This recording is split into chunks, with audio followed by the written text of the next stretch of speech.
የዓለም የአካባቢ ቀን የሚከበርበት እለት ነው። በዛ ቀን ደግሞ የአካባቢ ጥበቃ ባለስልጣን አጠቃላይ የጽዱ ኢትዮጵያን ባህል የማድረግ ንቅናቄ ኦፊሻሊ ላውንች የምናደርግበት ነው። እንግዲህ በዚህ መድረክ ላይ የክልል ትልልቅ ኃላፊዎች ከአካባቢ ጥበቃ ጋር ስራውን የሚተሳሰሩ ተቋማትን በሙሉ ጋብዘናል። ከነዛ መካከል ደግሞ ከክልል የመጡት ደግሞ በተለይ በከተማው እየተሰሩ የሚገኙትን አካባቢን ለመጠበቅ ብክለትን ለመቀነስ እየተሰሩ ያሉትን የልማት ስራዎች የመጎብኘት ጊዜን ያደረግነው። እንግዲህ በዚህ ጉብኝታችን ትኩረት ያደረግነው አንዱ የወንዝ ዳርቻ ልማት ነው።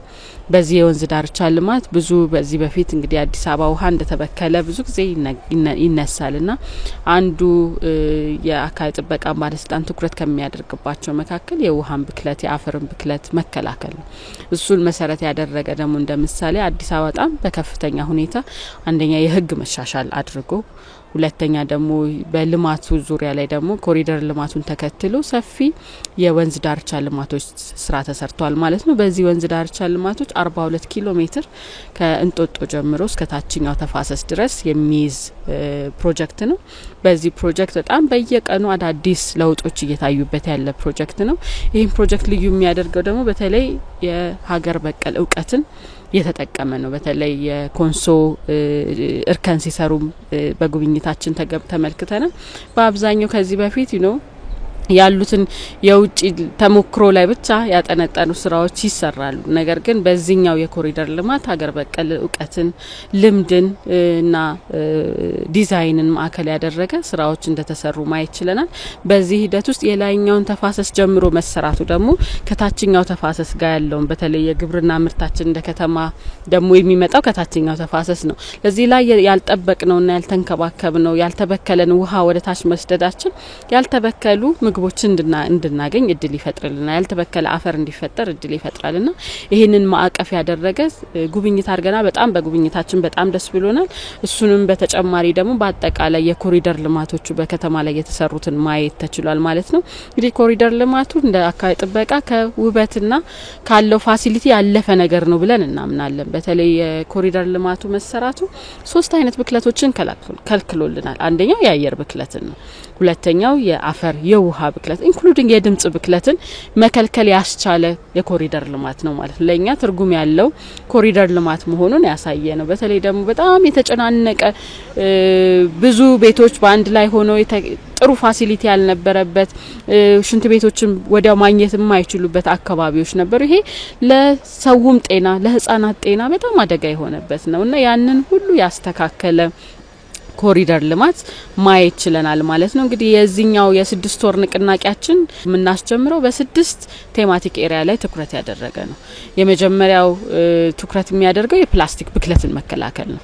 የፕላስቲክ ብክለት አንዱ በጣም በአካባቢያችን በተለያዩ ቦታ በከተማን ብቻ ሳይሆን በገጠራማ ክልል የፕላስቲክ ብክለቶች በየቦታው ተጥለው የእንስሳትን ሞት የህፃናትን ጤና የእናቶችን ጤና በጣም ያወከ ያለ ነገር ነው። ይሄንን ደግሞ በተኪ ምርቶች መተካት ሪዩዘብል ወይም ደግሞ መልሶ መጠቀም የምንችላቸው ፕሮዳክቶች ቢሄቪየር እንዲሆን ማድረግ የሚሰራበት ነው። ከዛም አልፎ ከዚህ በፊት እናቶቻችን ዘንቢል ይጠቀማሉ። ዘንቢሎቻቸውን መልሰው ኢኮኖሚክ ዋይዝም በጣም ኤፊሽንት በሆነ መልኩ አገልግሎት ላይ ይውላልና ይሄንን የማስተማርን ማዕቀፍ ያደረገ ፕላስቲክን የመከላከል ንቅናቄ ነው የምናደርገው በሰኔ ወር ላይ ማለት ነው። በሐምሌ ደግሞ የውሃና የአፈር ብክለትን አንድ ላይ እንድንከላከል የሚያስችል ነው። ይሄ የውሃና አፈር በከተሞች ብቻ ሳይሆን በገጠራማውም ክልል አደጋ የሆነ ነው። አፈሮቻችን አሲዳማ የመሆን ቴንደንሲያቸው ጨምሯል። እነዚህን የመከላከልና በኖራ የማከም ስራዎች በተለያዩ ተቋማት እየተሰሩ ነው። አሁንም ግን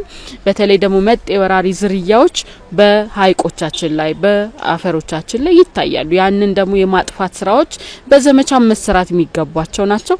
አንዳንድ ደግሞ ከአጠባበቅ አንፃር ያሉንን ጉልበቶች ችግሮችን እንድንፈታ የሚያስችል ነው። ከዛም ባሻገር የተጎሳቆሉ መሬቶች ደግሞ እንዲያገግሙ ማድረግ ያስፈልጋል። ይሄንን የማገገም ስራዎች እንደዛሬው እንዳየነው አይነት እርከን ስራዎች በተለያዩ የገጠራማ ክልል እየተሰራ ነው የሚገኘው። በቅርቡም እንዳውም በተደረገ ጉብኝት ከሐረርጌ አካባቢ በጣም የነዚህ እርከን ስራዎች ሲሰሩ ቆይቷል። ይሄን ተመሳሳይ ስራዎች በሁሉም ክልሎች እንዲተገበሩና ትኩረት ተሰጥቶ የአፈርና የውሃ ብክለትን የመቀነስ ንቅናቄ የምናደርግ ይሆናል ማለት ነው። በነሐሴ ወር ላይ የአየር ብክለት ነው እንደሚታወቀው ግሪን ሌጋሲያችንም ላውንች የሚደረግበት ሐምሌና ነሐሴ ነው። አንዱ የአረንጓዴ አሻራ መተከል ደግሞ የአየር ብክለትን እንድንቀንስ ትልቅ አስተዋጽኦ የሚያደርግ ነው። እሱንም አቀፍ ያደረገ በትራንስፖርት ደግሞ እንደሚታወቀው የአየር ብክለት ከ70% በላይ ከመኪና በሚወጡ ጭሶች የሚበከል እንደሆነ ይታወቃል። ያንን ለመቀነስ የትራንስፖርት ሚኒስቴር ጋር በመተባበር እነሱም ተቋሙም የኤሌክትሪክ መኪኖች በብዛት እንዲገቡ እየተደረገ ነው። ይሄንን የማበረታታ ህብረተሰቡ እንዲያቀው የማድረግ ስራ በነሐሴ ወር የምናደርግ ይሆናል። መስከረም ላይ የቆሻሻ አያያዝና አወጋገድ ላይ ትኩረት ያደረገ ነው። በተለይ ደግሞ በሶስት ኤሪያዎች ላይ አንዱ የደረቅ ቆሻሻ አያያዝ ጋር የተያዘ ነው። በፓርላማ የጸደቀውን አዋጅ ህብረተሰቡ እንዲያቀው የሚያስችል ንቅናቄ የሚደረግ ይሆናል። በተመሳሳይ ደግሞ ኤሌክትሮኒክስ ዌስት ምንለው ነው። ይሄ ብዙ ያልተነገረለት ግን በተለያዩ ቦታዎች ኤሌክትሮኒክስ ዌስቶች አሉ። በእነዚህ ዌስቶች ደግሞ ከመንግስት ተቋማት በግል ቤቶችም አሉና በአግባቡ ካልተወገዱ አሁንም የብክለት መነሻ ስለሚሆኑ እሱንም የማሳወቅና ወደ በአግባቡ መልኩ እንዲወገድ የማድረግ ስራዎችን የምንሰራ ይሆናል። በዚሁ ላይ ደግሞ የአደገኛ ኬሚካሎች ጋር የተያዘን ንቅናቄ እናደርጋለን ማለት ይሄ አደገኛ ኬሚካል በተለያዩ ዩኒቨርሲቲዎች በትምህርት ቤቶች ለላቦራቶሪ መጠቀሚያ የሚመጡ በህክምና የሚመጡ ኬሚካሎች አሉ። እሱም ኬሚካል በአግባቡ ካልተወገደ እንዲወገድ ካላደረገ በአግባቡ ካልተቀመጠ አሁንም ለብክለትና ለአደጋ ተጋላጭ ስለሆነ ይሄንን ከሚመለከታቸው ተቋም ጋር አድርጎ ለመስራት እየተጋን ነው የሚገኘው ማለት ነው። በጥቅምት ወር ላይ የድምጽ ብክለትን መከላከል ነው። ይሄ የድምጽ ብክለት ብዙ መነጋገር ያለብን ነገር ነው። የድምጽ ብክለት ትልቅ የጤና ማወክን የሚፈጥር ነው። ይሄንን ደግሞ ካለው ሀገሪቷ ካወጣችው ስታንዳርድ አንፃር ሁሉም ላይ ተፈጻሚ መሆኑን መከታተል ያስፈልጋል። እንዲሁም ደግሞ የሚመለከታቸው አካላቶች ጋር ቁጭ ብሎም ተወያይቶ ኢትዮጵያ የቱሪዝም መዳረሻ ለመሆን እየተጋች ነው። ቱሪስት ደግሞ ከተለያዩ ሀገር የተለያየ ፍላጎት ይዞ ነው የሚመጣው። ነገር ግን በድምጽ ብክለት ምክንያት የሚረበሹ ቱሪስቶች እንዳይኖሩ ደግሞ መስራት ይፈልጋል ማለት ነው። በመጨረሻም የአካባቢና ማህበራዊ ጉዳይ ጋር ተያይዞ ወይም አካባቢና ማህበራዊ ኤስአይ የምንለው ጋር የተያዘ ነው። ይሄን በቅርቡ አዲስ አዋጅ ወጥቷል። በዚህ አዋጅ ላይ ማንኛውም ፕሮጀክቶች የመንግስትም ይሁኑ የግል ፕሮጀክቶች ይሄንን ጥናት እንዲያስጠኑ ማስጠናት ብቻም ሳይሆን ደግሞ በየፕሮጀክታቸው አክቲቪቲ ውስጥ ኦዲት እንዲደረጉ የሚያስችል ንቅናቄ ነው የምናደርገው ማለት ነው። በዚህ 6 ወር 3 አክቲቪቲዎች ይኖራሉ። አንዱ የግንዛቤ ማስጨበጫ ነው እንዳልኩሽ፣ ሁለተኛው የህግ ተከባሪነት ነው፣ ሶስተኛው ደግሞ የመልካም የሰሩ ወይም ደግሞ ግለሰቦች ተቋማትን ሪኮግናይዝ አድርጎ ለሌላው ምሳሌ እንዲሆኑ እድል የተመክሮ ማሻገር እንዲሆን ይሄንን ፕሮግራም እናደርግ ይሆናል ማለት ነው። ይሄ ባለፈው ንቅናቄ እንደምናስታውሰው በተመሳሳይ ባለፈው አመት አድርገናል። የሱም ለ6 ወር የቆየ ንቅናቄ ነበር። በተለይ ደግሞ ትኩረት ያደረገው በእነዚህ 6ቱ ቴማቲክ ኤሪያ ሆነው ነገር ግን እንደ አክቲቪቲ የተቀመጠው የግንዛቤ ማስጨበጫ ላይ ትኩረት የሰጠ ነበር። በተለይ የመሻሻል የሚገቡ ህጎች ስለነበሩ አንዳንድ ህጎቻችን 18 አመት 20 አመት የቆዩ ህጎች ናቸው ያሉንና አሁን ካለው ነባራዊ ሁኔታና ነባራዊ ዲማንድ አንፃር ስለማይገናኝ ወደ 3 አዋጆችን የማሻሻል ስራዎችን ሰርተናል። 2 አዋጅ ጸድቋል፣ አንዱ በመንገድ ላይ ነው የሚገኘው። 2 ደንቦችን አቅርበናል። ይሄም ፕሮሰስ ላይ ያለ ነው። መመሪያ ወደ 7 የሚጠጉ መመሪያዎችን አጽድቀናል ማለት ነው።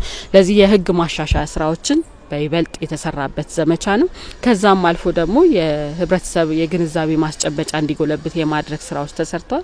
በዚህም ከ7.3 ሚሊዮን ህዝብ በላይ ገጽ ለገጽ ማግኘት ተችሏል ማለት ነው። ይሄ በሁለቱ ከተሞችና በሁሉም ክልሎች ላይ ተፈጻሚ የተደረገ ነው። ይሄ አትሊስት ሰው ከጽዳት ጋር ያለውን እይታ እንዲቀየር ጽዱ ኢትዮጵያን ከማረጋገጥ አንፃር የራሱን አሻራ እንዲወጣ የሚያስችል ስራዎች መሰራት ተችሏል ማለት ነው። በዚህኛው ላይ 2 አክቲቪቲዎችን ጨምረናል። ያው የህግ ተከባሪነትና ማበረታቻ አድርገናል ማለት ነው። በዚህ በሁለተኛው እቅዳችን ውስጥ ያደረግነው ወደ 15 ሚሊዮን ህዝብ ተደራሽ እናደርጋለን ብለን ይዘናል በገጽ ለገጽ።